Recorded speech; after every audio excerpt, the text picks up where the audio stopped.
আমাদের আগামী 20 তারিখ আমাদের মহাসচিব বাংলাদেশ জাতীয়তাবাদী দলের মহাসচিব আমাদের ফুলকাজী বেগম জিয়ার বাড়িতে আসবে সকাল 11টায়।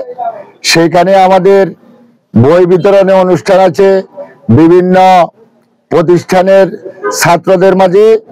তারপরে সেখানে আমরা আমাদের মহাসচিবের জন্য আমরা সেখানে দুপুরে খাওয়ার ব্যবস্থা করেছি। উপজেলা বিএনপি ম্যাডামের বাড়িতে ম্যাডামের পরিবার খাওয়ার দায়িত্ব নিয়েছে। সেইখানে আমরা উপজেলা বিএনপি সদর ইউনিয়ন ফুলকাজীর নেতাকর্মীরা সেখানে উপস্থিত থাকবে। আমরা উপজেলা বিএনপি সেখানে থাকবো ইনশাল্লাহ।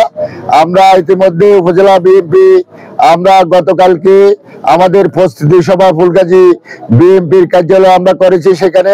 সেখানে আবুল হোসেন চেয়ারম্যান সহ আমরা অনেকে উপস্থিত ছিলাম, ইউনিয়ন বিএনপির নেতৃবৃন্দ। সেখানে আমরা আমাদের দিক নির্দেশনা আমরা দিয়েছি। প্রত্যেকটা ইউনিয়নে মিটিং করে একটা প্রস্তুতি সভা করে আমরা ছাগলনাইয়া বিকাল 3টায় কিভাবে জনসমুদ্রে পরিণত করতে পারি সেই লক্ষ্যে আমরা গতকালকে মিটিং করে আমরা সবাইকে ফুলকাজী উপজেলার প্রত্যেকটা ইউনিয়ন নেতা কমিটিকে বলে দিয়েছি প্রস্তুতি সভা করে আমরা 20 তারিখে বিকাল 3টায় আমাদের প্রত্যেক ইউনিয়নে বাস থাকবে।